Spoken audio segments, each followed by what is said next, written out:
pretty ballad that's climbing the charts. Tell Laura I love her. It's a tragic tale of teenage love, folks.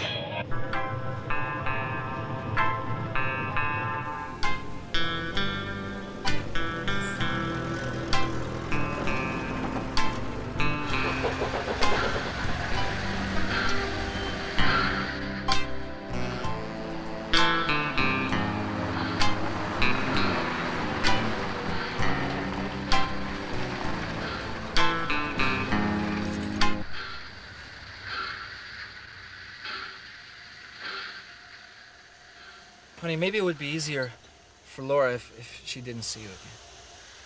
But I need to see her.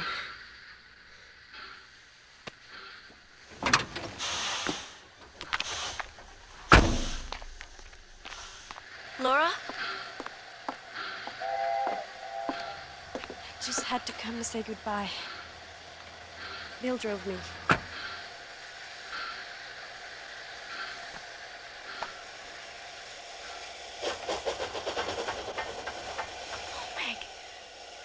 I thought you might be coming with me. No, I just had to... Come with me. Oh, Meg, we could be so happy. Please.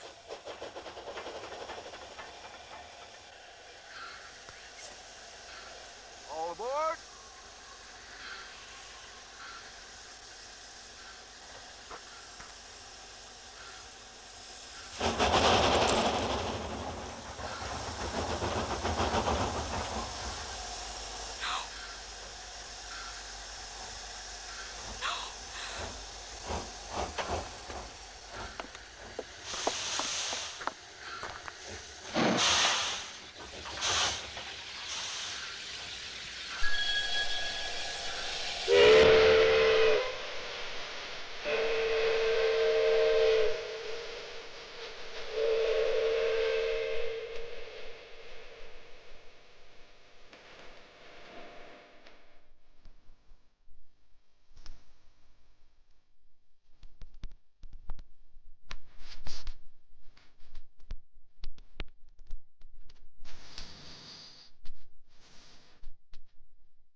My mother was having a bit of a problem with me, my sexuality, and so I remember once she writing me that she was reading these books so that she could understand me better, and I thought that was the worst kind of literature she could read, next to the Kinsey Report. The books were displayed with the other books, with mysteries and westerns and everything, and you had to dig for them. The only way you could identify them was by the pictures on the cover. As soon as I'd see a picture of two women, I'd say, oh yeah, this has to be one. Grab. It's great. And I used to take them babysitting. When the people went out, I would sit and read these lesbian novels when nobody was around. There was a golden age of lesbian writing and publishing that came to pass in the 50s and 60s. And I think that we suddenly reached out and connected with women who were very isolated and sequestered almost in little towns across the country. I think maybe that's one reason why the paperback originals, which did deal with a lesbian theme, became so valuable to so many women. They were widely distributed, and they said, this is how it is, this is who some of your sisters are. I don't remember all the authors, I just remember all the books, and there were tons of them, and they all had great covers, very suggestive and entrancing.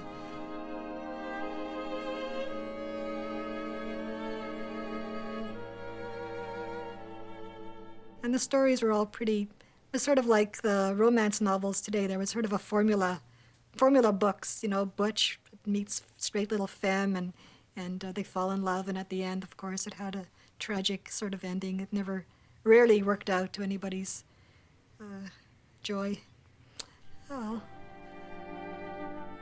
I think women writing in the 50s and 60s for the paperback houses in particular were often constrained by the kind of formula that the publisher imposed on them.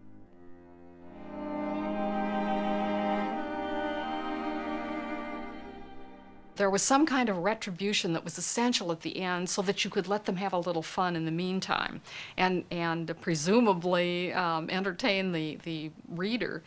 But it was not to go unpunished. So at the end of a story like that, one of the women or both had to die or be essentially shipped out of the country or undergo some calamity that would break her heart or break her spirit or end her life.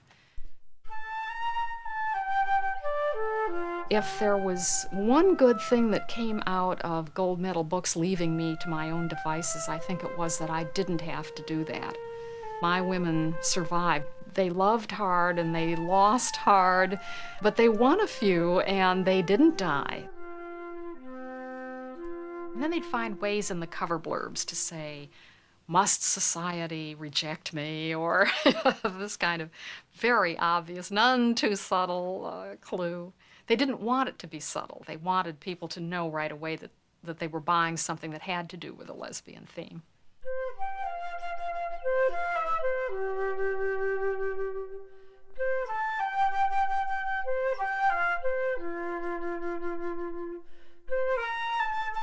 I liked We Two Are Drifting. And of course the Price of Salt was great because it ended up happily instead of this miserable situation where the woman had to fall into somebody's arms. You know, the old myth. The whole world is full of stupid myths about women. All you have to do is meet a good man, you know, and you'll be all right. You won't need women anymore.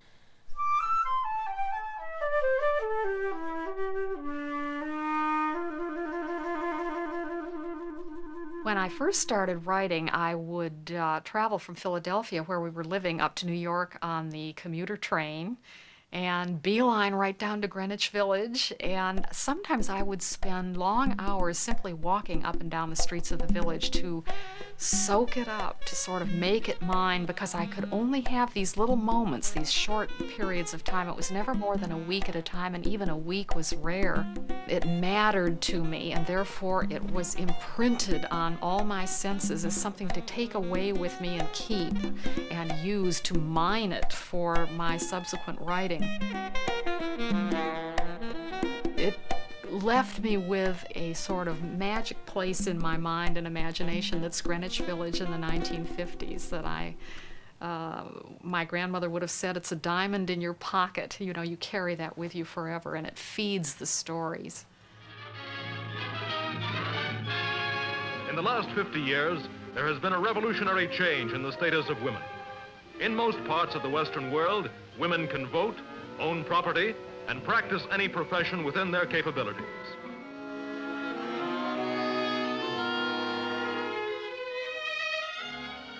Beauty, however, is still one of the chief attributes of women.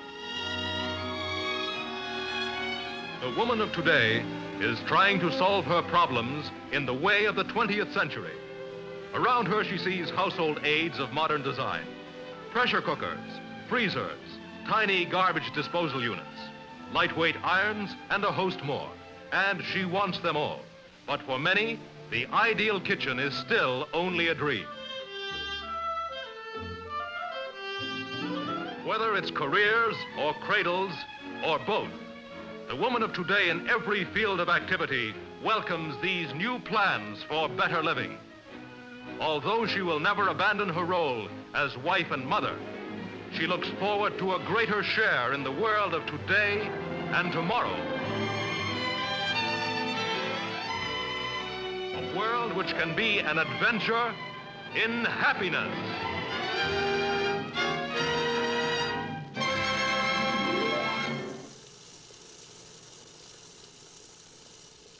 Well, actually, I got married when I was just turned 21, and I got involved with a friend. Basically, it was a friendship, and she had come across all these wonderful novels, these lesbian novels, and she said, "I'd like you to read this book. I have a great book." And then she gave me one, and then she gave me another one, and then she gave me another one. By now, I was sort of getting hooked on the stories. And at some point, she sort of confessed, "Well, I think I'm like that." And I totally freaked out, and I said, "Oh, no, not like that," whatever that was, because it was all kind of a new experience to me. But eventually, I sort of thought, maybe I'm like that, too. Ultimately, we got it together. And I just left my husband and sort of took on a new life.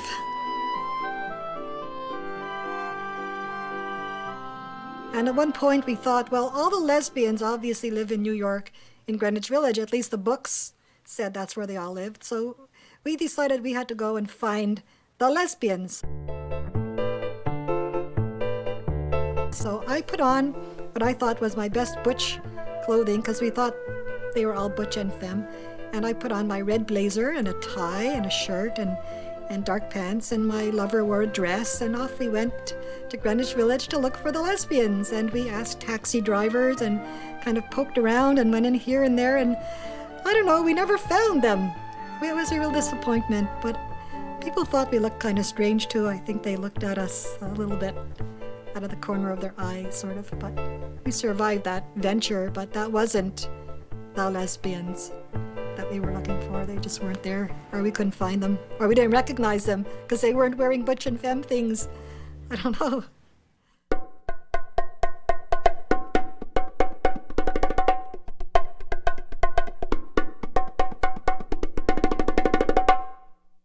I had my first affair when I was 13. I met a 20-year-old woman, and I remember the day I met her because I went to visit her aunt at her house and walked in the door, and she looked me up over. I told her my name. I said, "My name is Stephanie." She said, "Oh, what a lovely name."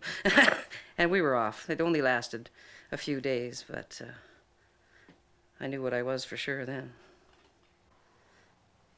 I got through high school mostly by dating, subconsciously actually, gay men, gay young men. I liked to dance a lot, and I would find a young man who liked to dance too, and that's all we would do. We'd go to dances, go to movies. There was no physical intimacy at all, so it was just great. And they still thought, "Oh, look at this, here's Steph, she's in love with this guy." And I'd just go home and laugh up my sleeve, you know. But it got me past.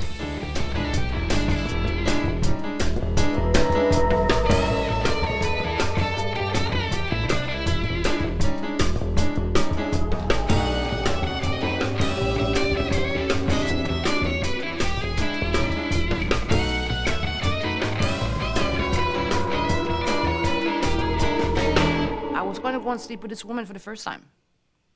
And she was, of course, much older than I. Oh, gee, it was so good. And I had a good time. But when I came back home, I decided to tell my mother what I did. And boy, did I make a mistake. She beat me. I mean, she beat the shit out of me. And it was like punishment. She locked me up in a room. And I mean, I'm not lying to you, every hour she'd come in and just slap me across the face and call me a dirty.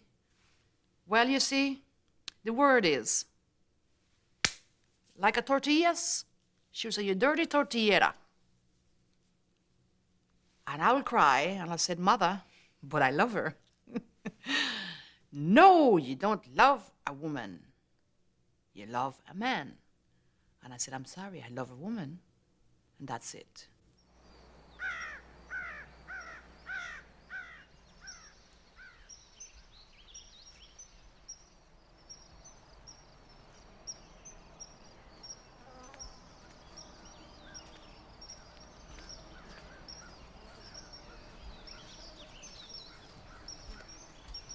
I was born in northern Alberta, about 60 miles from Dawson Creek, up in the bush. We did most of our farming with horses, traveled by horse. And my parents came from Europe and settled in there, and that country opened up in '38. That's where I grew up and became the beautiful person I am today.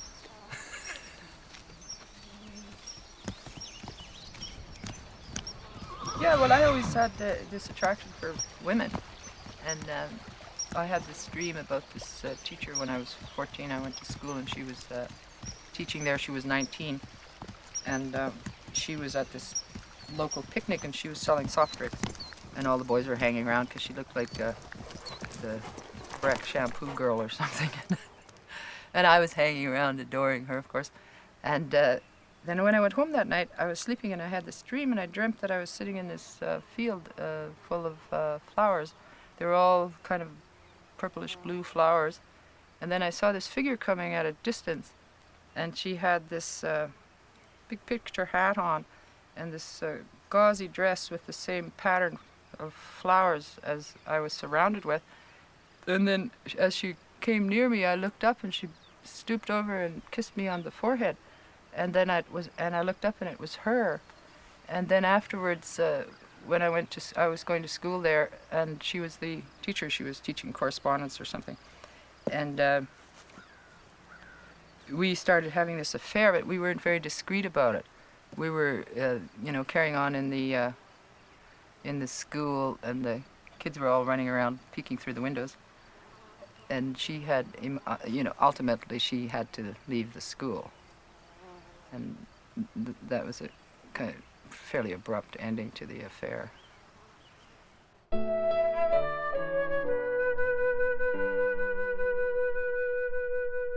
I would get these violent crushes, and always on girls, and I didn't particularly wonder about it,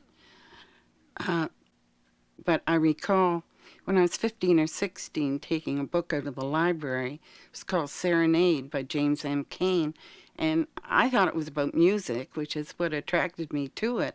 But when I got it home, it was a story of a male homosexual. So I thought, gee, both sexes. And I was surprised. My first real relationship was when I was 22, which would be 1946. And I met her through a friend who worked at the same office I did. And it was just dynamite. It was like being run over by a 10-ton truck. We used to go to movies and neck and hold hands. We'd write each other a love letter every night, and we'd meet in restaurants, and we'd be, staring into each other's eyes. I mean, why would we hide it? We felt. We couldn't have anyway, I don't think. It was too strong. We used to rent a booth at Heinzman's. It was 25 cents an hour, and she would play the piano. So we'd get a bottle of rye, and we'd head over to Heinzman's and have music and drinks, and we enjoyed that.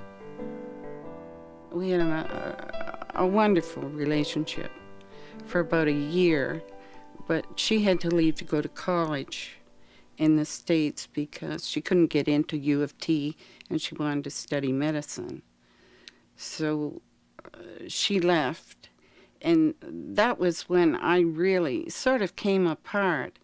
And in those days, there was no one to talk to, no one to tell it to, because it was such a no-no.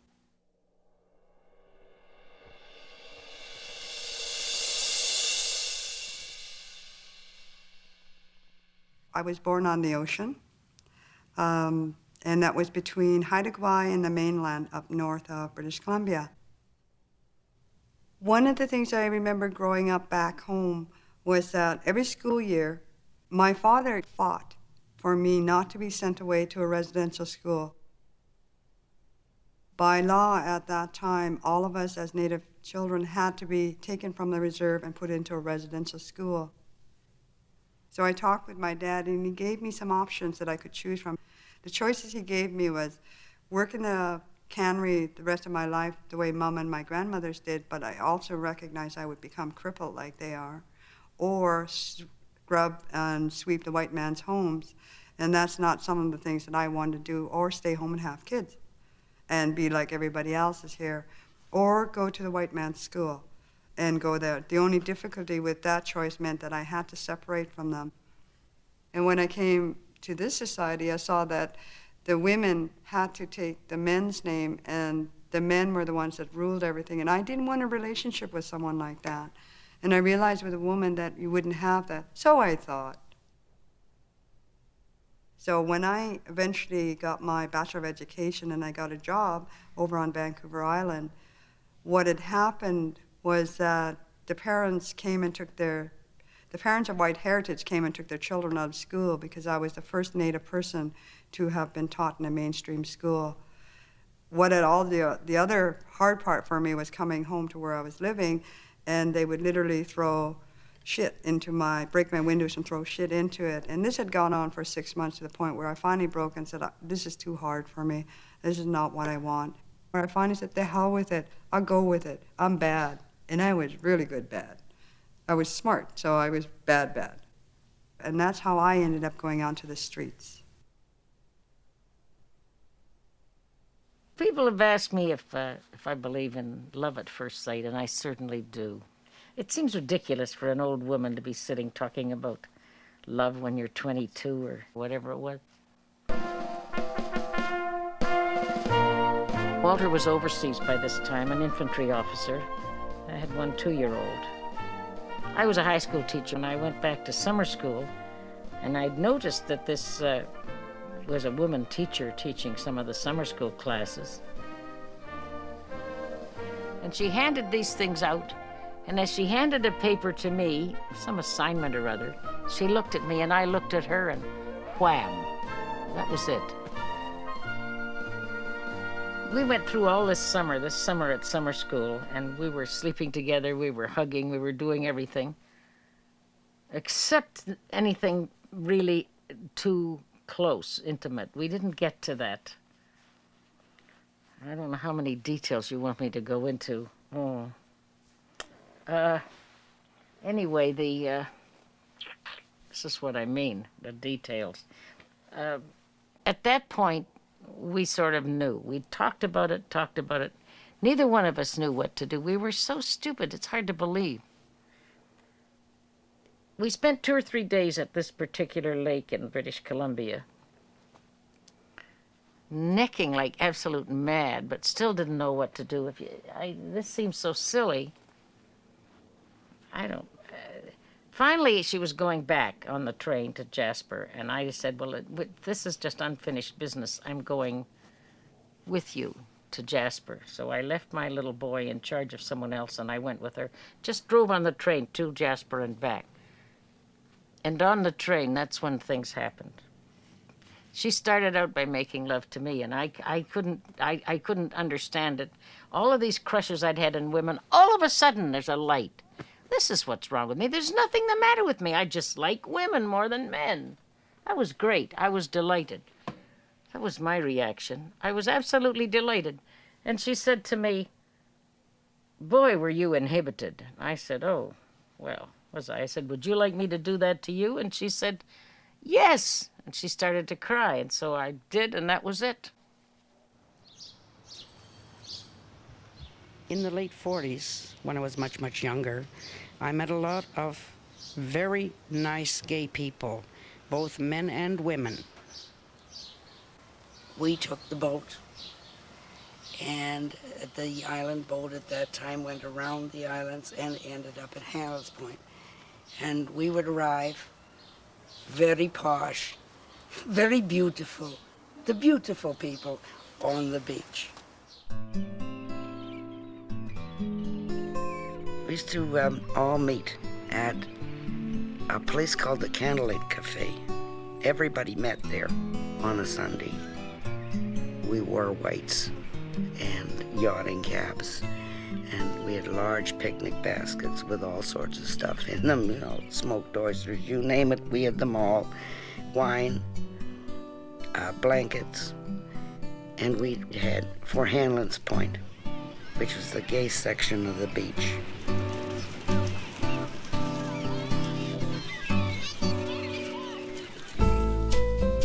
The very elegant part of Toronto spanned from Lettrose to the King Edward to Melanie's, all very posh bars. You dressed to go there. You did not go without a man. You couldn't go to the King Edward, to the mezzanine floor, in pants, in slacks. You dressed, and you dressed well, and you went with one good-looking fella. Now, what he did in the men's washroom was none of your business, you know.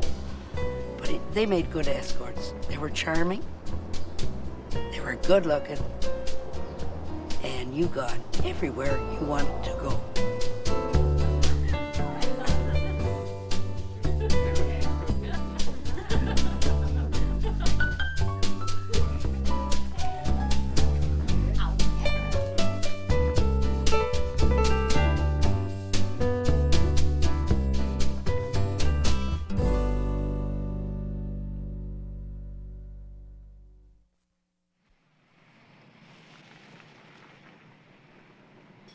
Laura's heart was pounding. She'd heard these places could be dangerous, but her need to be with other women who were like her, like that, was stronger than her fear. Well, she was here, and she might as well go in. She'd just have one drink.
Let's just bought your grandson.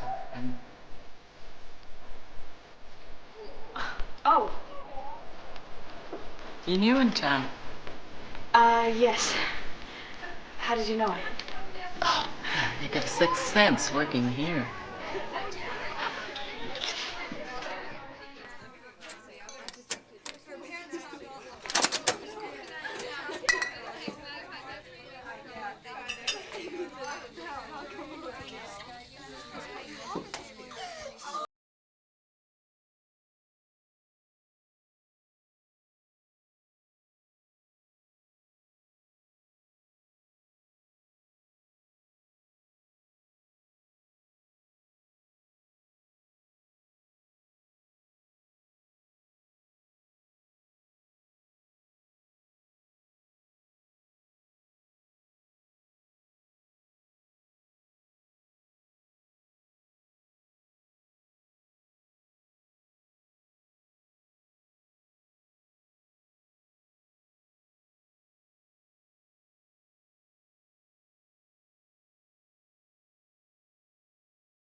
In a gay bar, I was 19.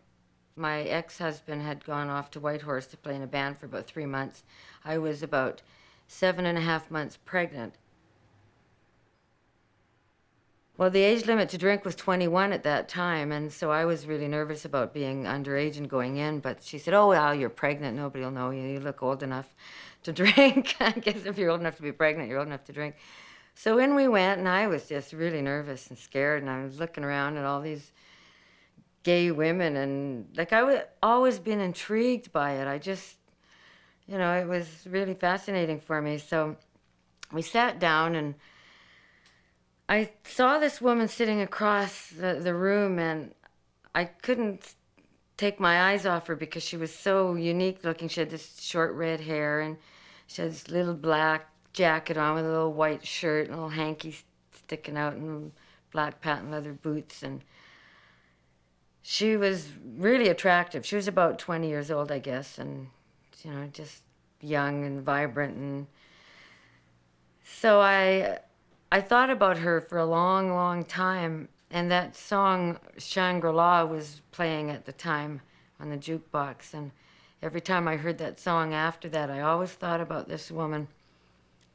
So when I finally came out into the gay scene, I asked my sister, who's gay, about this woman, and she said she thought it was this woman, gave me her name, and she said, I think she'll be at the club tonight, and sure enough, it was her. So it was my 3-year fantasy come true.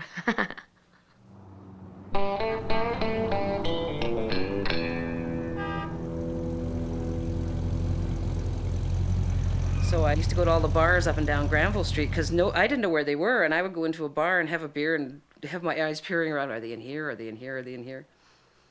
And finally, through a male customer who was accusing me of being a dyke, said to me, you ought to go down there because that's where you belong. And he told me about the new fountain, and I thought, oh, thank you very much. And it was a choice area. It was on Cordova Street where Gastown is now, but then it was drunks and drug addicts, and it was really, really Skid Row. And I was really scared. But I went down there all by myself, this fresh-faced punk kid from Victoria who knew from nothing and just waltzed in the door. And it was incredible. I knew nothing about Skid Row. All I knew is that it was home to me. It was just like home. There were Native people around, people were drinking and all of that, and that was normal for me, and I felt comfortable there. And then that's when I heard someone say, oh, there's a club down the corner down there, and that's all where all the women go. And I went, oh, this is interesting. I'll check this out here. And that's how I found the Vanport. But it also scared the shit out of me, too. It was filthy. It was in an old building. It's not there anymore. I think it's been gone for a long time. But it was cockroaches running around on the walls, and the floors were filthy. If you walked across the floor, your feet stuck to all the whatever fell on the floor. And if you dropped a cigarette, you know, you just stepped on it. You didn't bother picking it up to. And I don't think they ever changed the little terry towel covers on the tables, and people would pull the little threads out and set them on fire and burn it. It was a dive. It really was a dive, but it was fun. The Vanport wasn't exclusively a gay bar. It just tolerated gays. Everybody's money was good. There was drug addicts, there was drug dealers, there were hookers, there were housewives, there were all these wonderful butchy women who drove trucks and taxis and everything they could do that was unfeminine.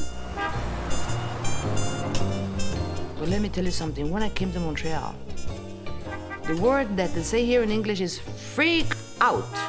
I went to my first gay bar, Babyface.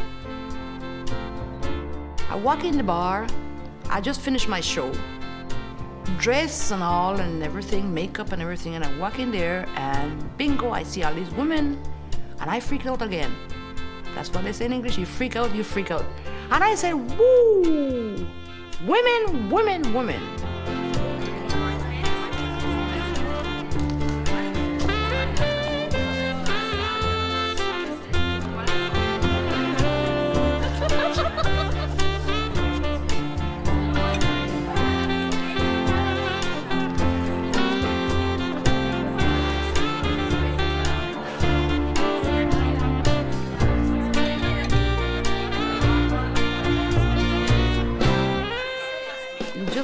glimpse across the room, and you see somebody, you said, that's what I want, and you send them a drink. Then the floor lady walks in, and you buy her a flower, a rose, and she gets it. She gets the message. She looks around, and they will point and said, that's the one that sent it for you. So if that one was interested, she'd just go across and say, thank you, would you like to dance? No, that was beautiful, because everybody just got together that way.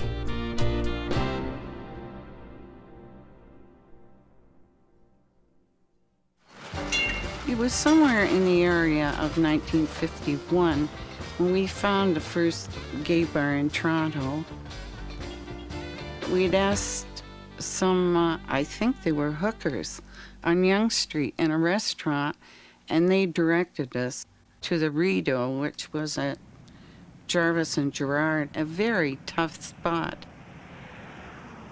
And it was kind of novel because they had a bar for women only, not women and escorts, but women only, so that the gay women in Toronto had chosen that place to have their drinks. I think that only went for a year or two, the Rideau, because they changed it and made it ladies and escorts, and it was just too wicked down there.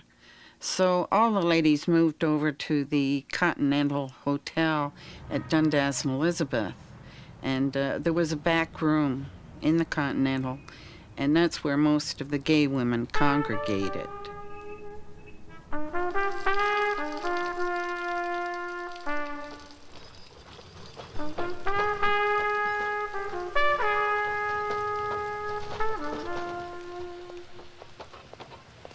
When I went to the Vanport, yes, my fantasy was that this was going to be a place where there's women with women. I went in there and I saw there were certain women, but I couldn't find the other women, and it really threw me because the women they were supposed to be with didn't look like women. They looked like men. So I was very confused about that whole thing. And on top of that, it was really hurtful, too, because everybody was either drunk out of their mind or stoned out of their mind. And to me, what I was trying to run away from was exactly this. And it was just like back home, and then I realized that was not what I wanted. But then I still was still confused as well. If they like women, how come they look like men? Well, heck, you're going to lead a double life, lead a double life. So I had to dress nicely all my life at work, so I dressed in black pants, a black cowboy shirt, sometimes cowboy boots black, and a belt, a big thick belt around my waist with a knife on it. When it became illegal to have a 5-inch knife, I wore a 3-inch knife, and so on. The butches were, I mean, really butch. Some of them, you know, totally butch and so aware of it and swaggering around. So we'd wait and we'd go over at one point and say, listen, are you butch or femme? You know, we're looking for a femme. And they would just hit the roof. What do you mean, am I butch or femme? I'm butch. And we think this was funny. They had big tattoos and men ties, and they had on a big jacket, and I don't know how to explain, but they had their feet up on the chair, and they're just, you know, like, voulez-vous danser avec moi? And you kind of like, I beg your pardon, like, you know, but they were gentle, they were sweet. They had the passion, they had the everything. Wild Bill, it came from Fergus, Ontario. She was one of the craziest Scots I've ever met in my life. That lady worked as a man on a farm for many, many years. And you simply couldn't tell the difference. She had a slight altercation with a friend who she did not like. And one day, she drove her motorcycle straight into the back door of the Continental and straight up to the table. It was lovely. Femmes were expected to act like femme fatales, I guess. You know, you never opened your car doors, or you didn't light your own cigarettes, and you never had to buy your own beer. You know, you could go out with $1 in your pocket and go home with $1 in your pocket. Beer was only 10 cents a glass then, too, so you could go and get drunk on $2. I looked around and I thought, oh, cripes, I don't know what to do here. I don't feel like a real butch who could pick up a femme, and I'm no femme. No butch is ever going to pick me up. And so I sat there really isolated, and finally I kind of seemed to get a bit chummy with both sides, but never really involved with either side. And I went away from there thinking, after many attempts and going there, that maybe I had to make a stand and choose something so I could be part of this picture. And I thought maybe I'll become a butch, because according to those stories, the femmes did all the work. They went out and had jobs and cooked and cleaned, and butches just had to be cool and wear pants. I would say there were at least probably a ratio of 10 to 1 butches to femmes. So it was really territorial. You know, they would protect their territory, and heaven forbid that any other butch would cross that line. And it was like, well, like animals almost, you know, like how lions defend their mates and that. It was that fierce. I used to flirt a lot, and I got away with it a lot because, well, everybody thought it was cute, and it was, you know, that's how you're expected to act. There's been a few butches have little fights, I guess, you know. Oh, there were fights all the time. It was most exciting. But then, you see, if you're leading a double life, what is the point of going to a nice, friendly little tea party when you're not doing your teaching or whatever else you do in your daily life? Why not go to somebody, really lead a double life? That place meant you led a double life, indeed. So we always sat with our coats on our back to the wall so we could get out in a hurry if it was necessary. Oh, we'd been to the Royal Alex, to the Belly. And I was wearing a white knitted suit, the whole bit, pearls, earrings. And I was accosted, and I retaliated. I ruined my suit. I nearly lost my earrings, but I won the fight. Did I fight? No, I yelled a lot. I didn't fight, but I yelled a lot. The only fighting I did was with Don, but I didn't get into the public brawls with everybody else. I just stood back and egged on whoever I wanted to win. It was great. And we'd all scatter to the sides of the bar and stand up on our chairs, you know, and go, come on, go, you know, till the police came.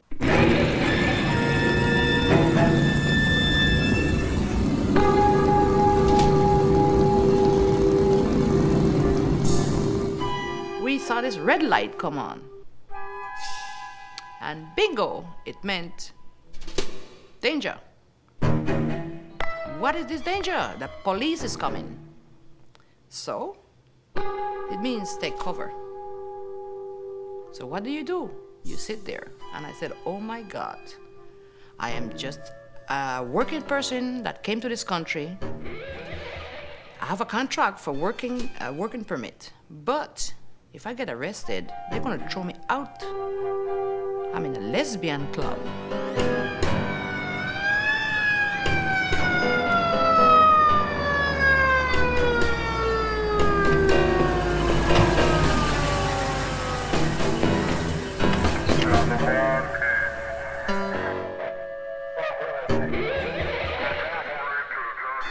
The police, they come in and they have a flashlight and they just go around like, don't move, hands on the table, empty your pockets.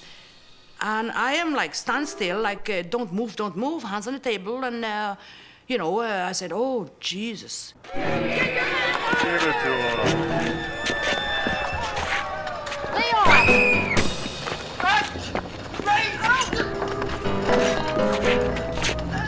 I know what you need, Fernie. Let's go! Lesbians. Let it go! Let it go! Ugly queers. Come on, Gertie, get in the car.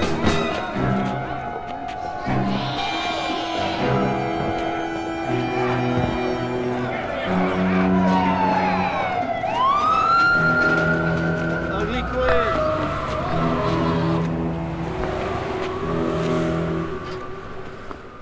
This one big cop, his wife had run off with another woman, And he was mad. And he was mad at all of us. He didn't care who we were.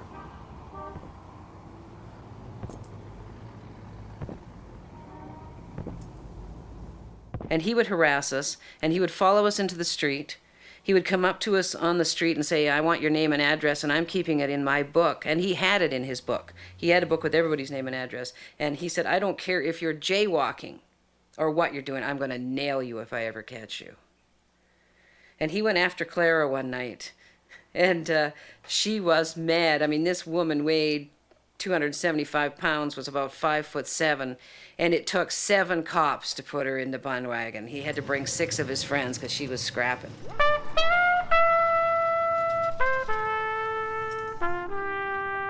You had to take the good with the bad, i.e. if it was kind of dirty, if it was kind of mixed people, you took it because it was all you had, and if you didn't go there, you had nowhere to go.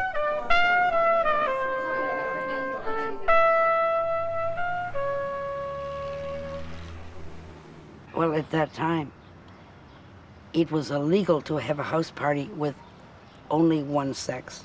So you at least had to have 2 women. Now you could have 45 men and 2 women. And as long as the women were discreet and could sit in the library and let the boys do what they liked and simply answer the door, there was no problem. What would happen if there weren't women there? They would raid it. They would absolutely raid it. They would level it, the police. It was well known that the Toronto police got their kicks from picking out women, taking them out to Cherry Beach. Some of them were raped, some of them were badly beaten up, and they just left them there. I guess they got away with it because the women were gay, and who cared about gay women? Gay women couldn't complain. There was nobody to complain to. If you went to court, you didn't exist.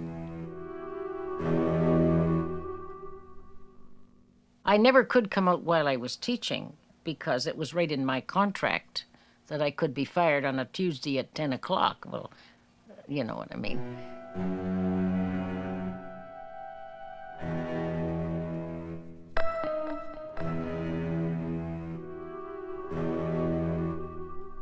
I'll never forget one of the first times at the Vanport, I asked this older woman that was sitting beside me, well, how long have you been queer? Well, she looked at me and she said, it's not queer. You never say queer, it's gay. So I was told quite frankly right then and there, and never used the word queer. I don't think I've ever used that word since either. Men would bring their girlfriends and their wives down to look at the queers. They thought this was great Saturday night entertainment. And we really got into it. This really appealed to us. And we would be sitting at a regular table, and they'd come in, and we'd all turn our chairs around and just stare at them through sort of slightly closed eyes. And when their women got up to go to the bathroom, we would follow them.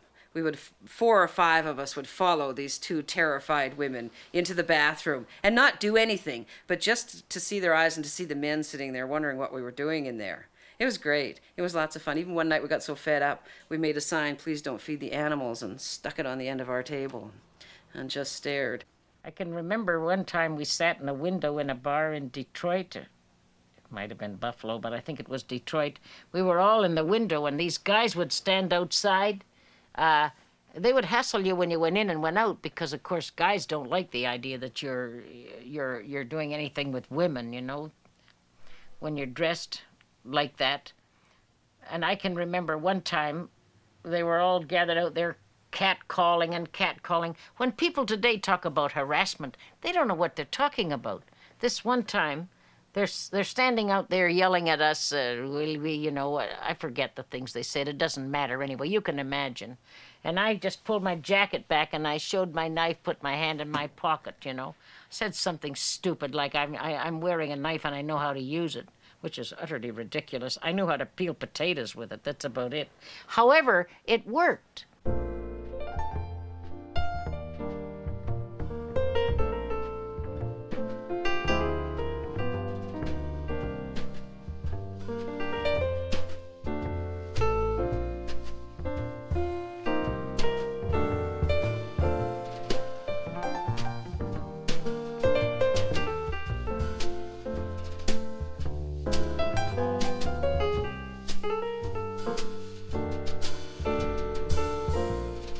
Well, I tell you something, I was the queen.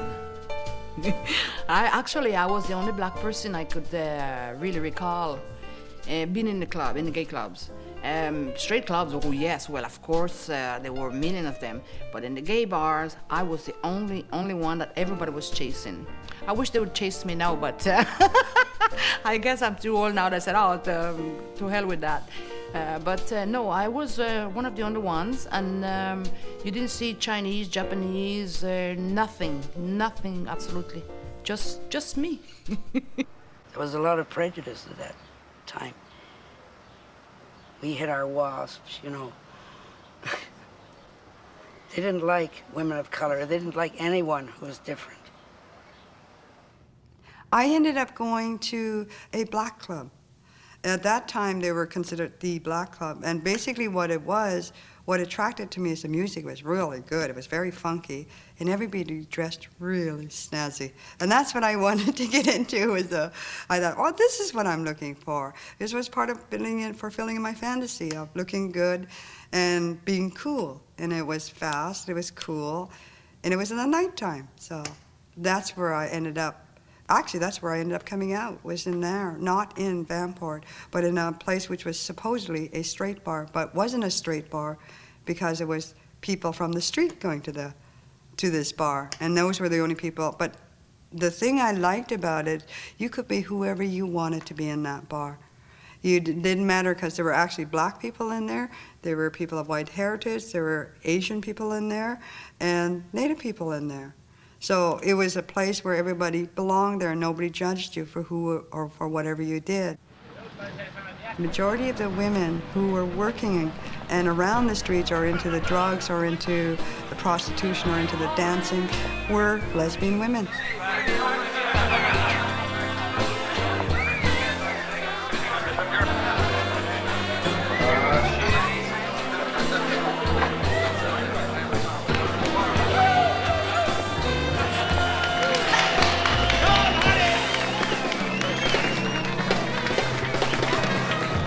They were with women. They wouldn't identify themselves as lesbian or gay or anything. They just was an unwritten code. They were with women. Laura couldn't quite remember how she got back to Mitch's apartment. She'd stayed for one more drink at the bar, and she never wanted the night to end.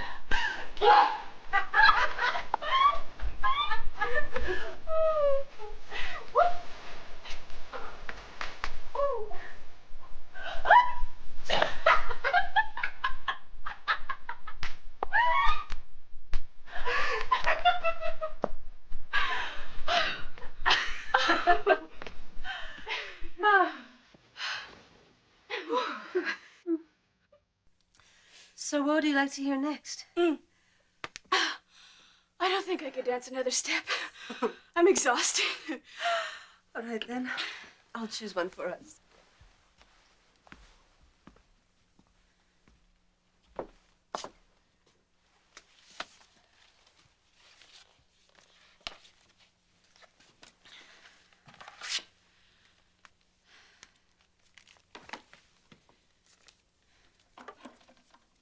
Who's the woman in the photograph? Oh, that's Amelia Earhart. She was one hell of a pilot. Quite the hero for all the women in the Air Force. I wanted to be just like her. Just take off one day and have nothing between me and the gods but the great big blue sky.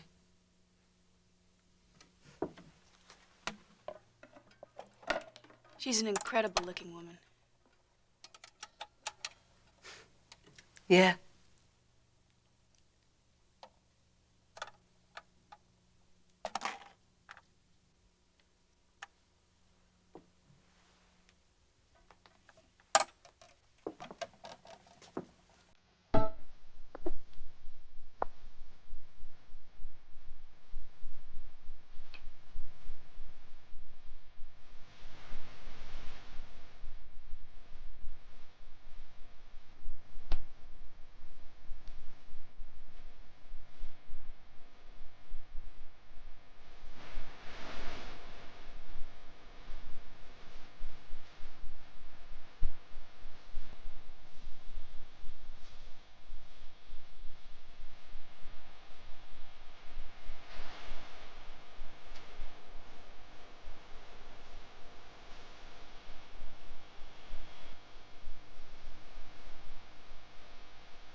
When Dorothy and I split up, I left her actually for Vera. And Vera finally left Iris, and then Vera and I lived together. And in the beginning, Dorothy and Iris lived together. Then Iris and Vera, then Jean and Dorothy. And then when I left Vera, Dorothy and Vera got together. So the only one that missed out was Iris and Jean, but that didn't work out.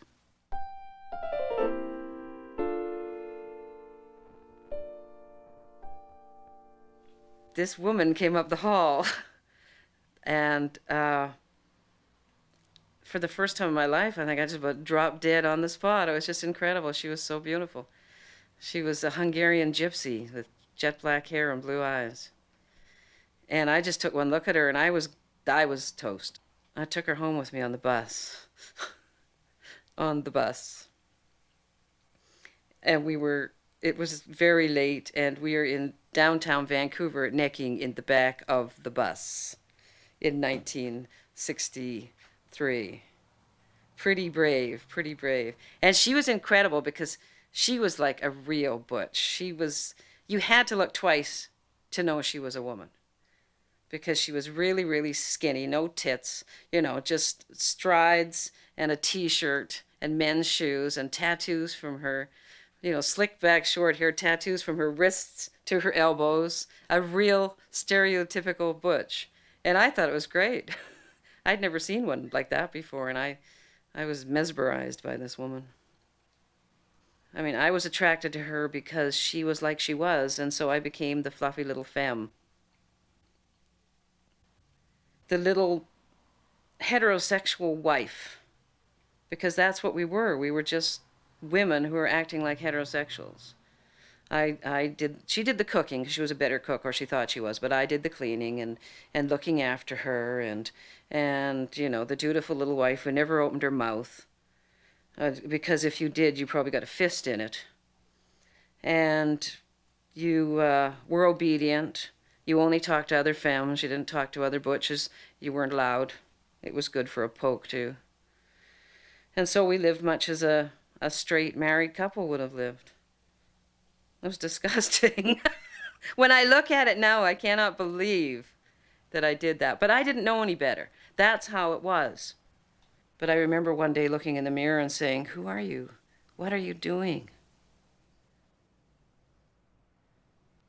Dawn was a stone butch.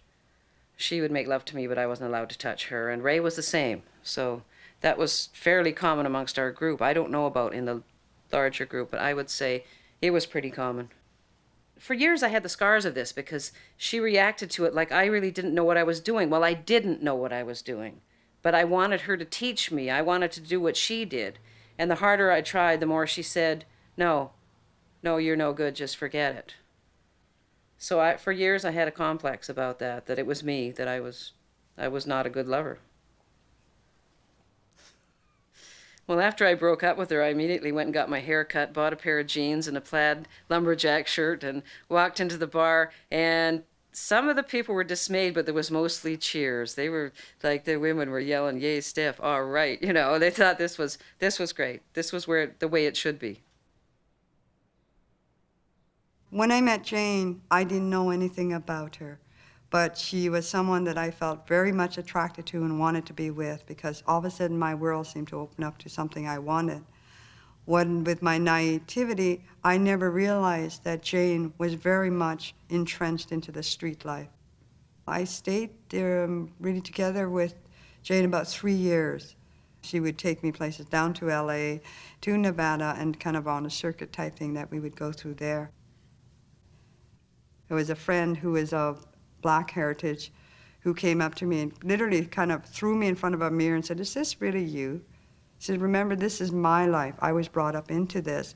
You've got an education. You don't have to do this." And that's when it made me realize, when I couldn't recognize myself, it was time for me to get out of that situation. And that's how I got off the streets. I went to the Montreal Club, and I think the first evening that I was there, and I was talking to this woman, an older woman, who was had been in the gay scene for a long time, and she could tell I was upset about my marriage breaking up. And she said, well, dear heart, she called me, if you think that it hurts to get your heart broken by a man, wait till you get your heart broken by a woman.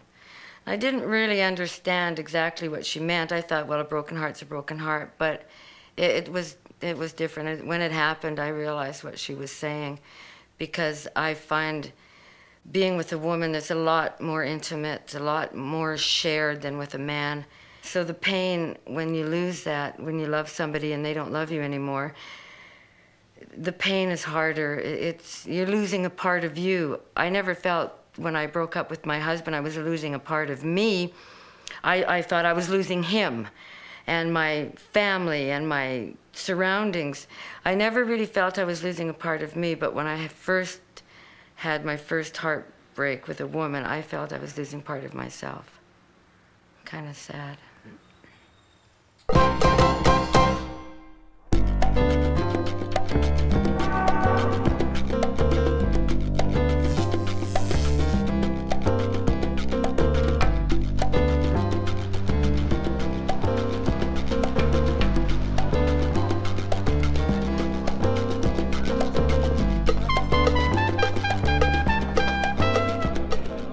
In 1970, we made a big group.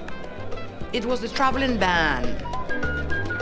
Ricky and Ruby and the traveling band. And it was a good band. We went to Churchill, Manitoba. We went to Fort Williams. We went to a little town called DePaul. And then Labrador and Flin Flan. And then Rouyn-Noranda, Val-d'Or, Seven Islands, Mont-Laurier. There was no problem running into sisters because they're all over, what can I say? There were lots of married women that I went with, especially in BC. It was too bad that the guys them were so, they were such a bastards, I would say the word bastards. Women, it was this big competition about women. Who is going to have the first girl in town? Who's going to have, as they say, the first lay? There they are, buying all these drinks, inviting these women, and doing all kind of stupid things, and I would just sit there, I'll finish my show, and I did nothing. And I had somebody knocking my door, calling me on the phone. I mean, it was so beautiful. They hated me. Yeah, they hated me for that.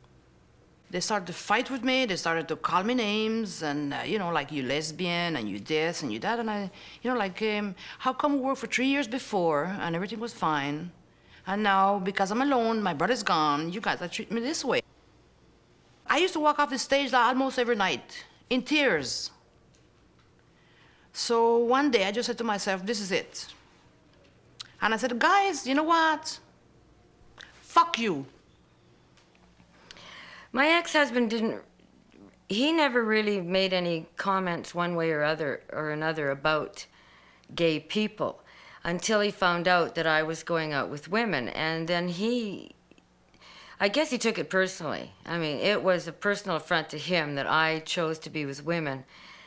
And he just went completely changed. He turned religious, he became a fanatic. And he must have taken 7 years of his life trying to get me to come back and to be straight and to drop my women friends. And of course, what he didn't realize is that it wasn't because of him. It was because it's really deep down, it's what I wanted. But he took it personally. And he's always resented the fact that I've been with women. And when he found out that my oldest daughter was gay, well, that was the last straw. I mean, he just flipped. And because of his religious background, he honestly feels that I'm going to, well, he wrote me a letter. He wrote my youngest daughter a letter, actually, telling her not to have anything to do with me anymore and to put a cross and skull bone on my front door and just to just write me right out of her life. And he commented, what did he say? Your mother is gone and I've lost my beautiful daughter, Dawn. She's going to burn in hell with her mother. because she's decided that she wants to be with women as well. So that's his feelings about it. Like we are, you know, we're living in Satan's house. And he uses those kind of words like Satan's house and pits of hell and, you know.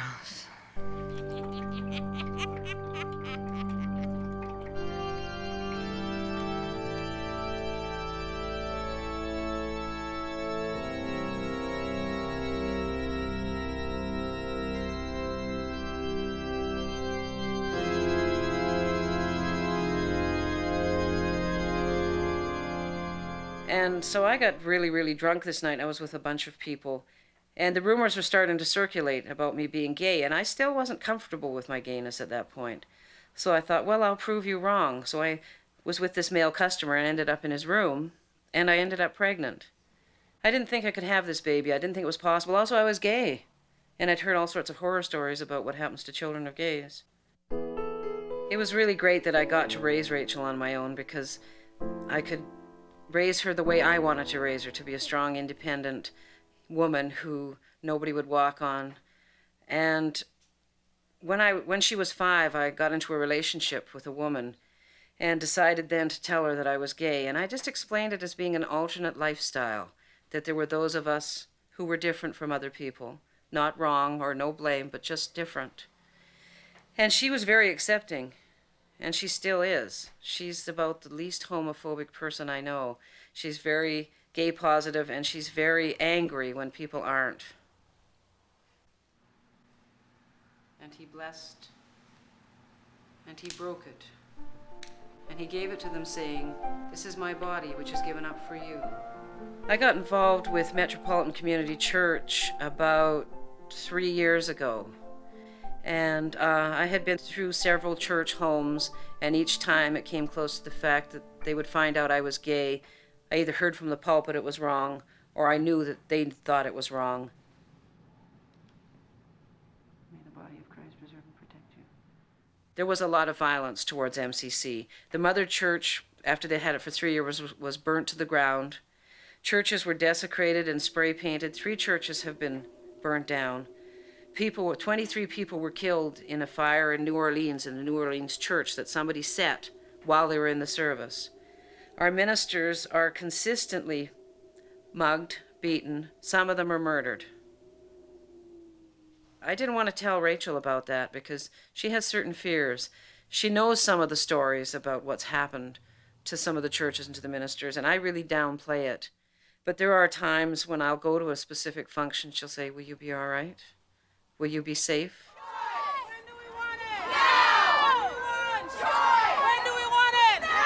And if you aren't mistresses of your own bodies, you're a slave. That's what slavery is, having someone else control your body. Males have tried to regulate reproduction all their lives.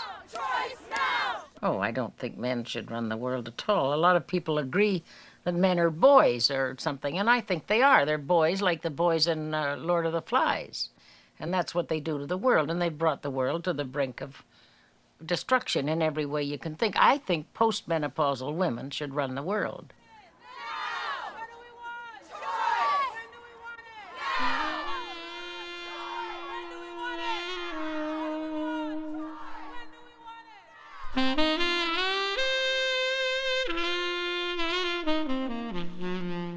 I stopped writing in the early 1960s at a time when my children were just of an age to start asking what I was doing at the typewriter for so many hours a day, and beginning to be able to read and interested in what I was doing, and it made me uneasy.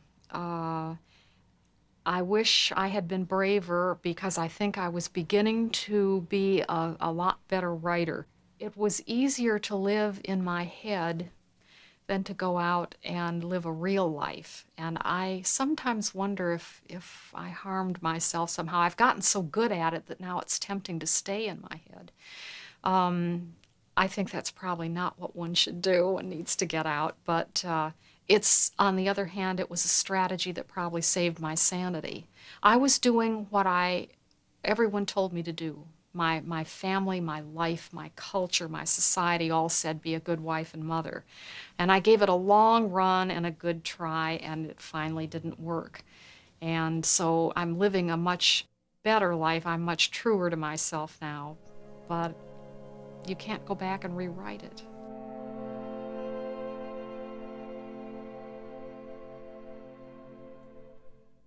I got very sick. Very, very, very sick. Like, caput, c'est fini, todo, terminado. And they did lots of tests, and lots of tests. They took about a month. And they said to me, Nairobi, guess what? You need a heart. And I said, oh, are you kidding me? My transplant, it was in 1988.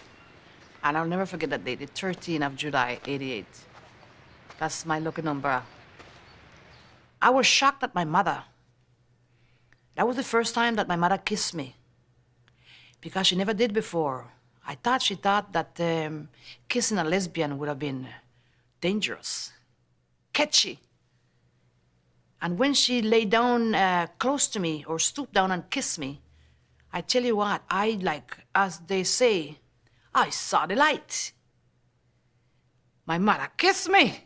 And I look at her and I said, Mother, you kissed me. And then she kissed me again and she smiled. She said, you'll make it. That was just before I went to the operating table. And I love that.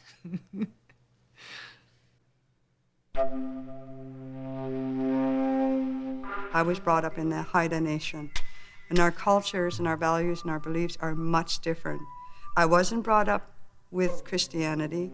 My first language is not English, and the values of ownership of materialistic things was not part of my values. But I realized what I did when I came to the city is that this society bases the value of a person on what job they do and what they own.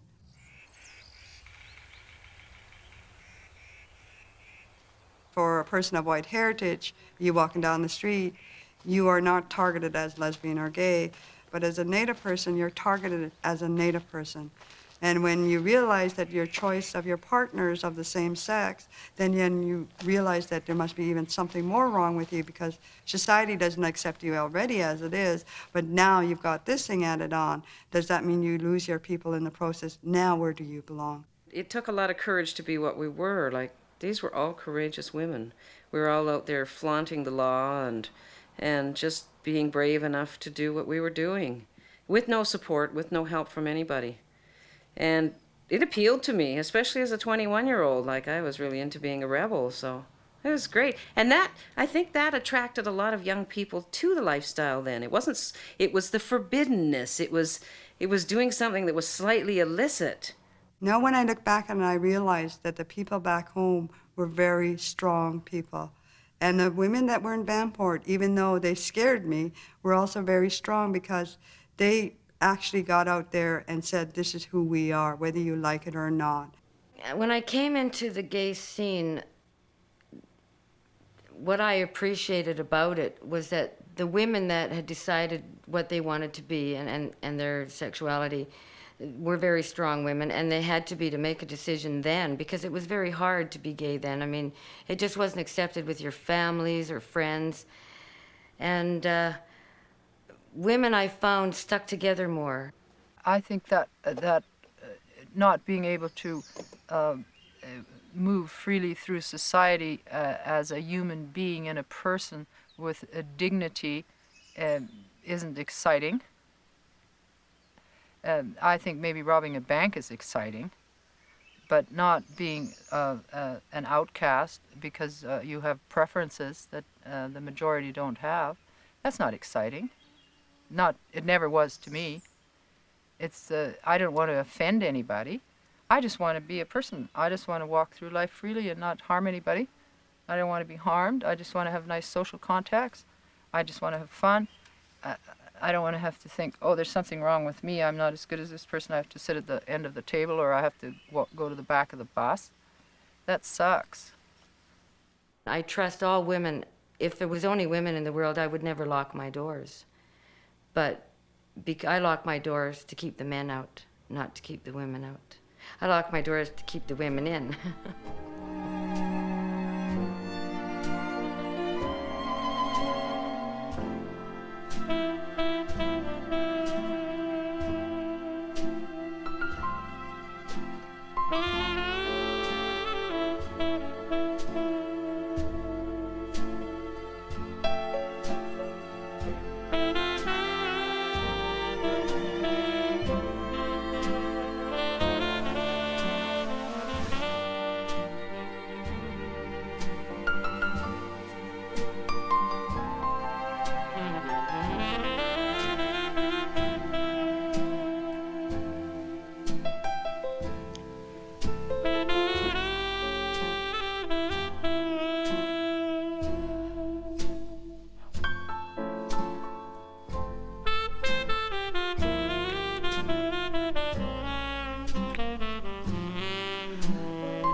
What did you say? He said, Lois, with our luck, this movie will be a hit.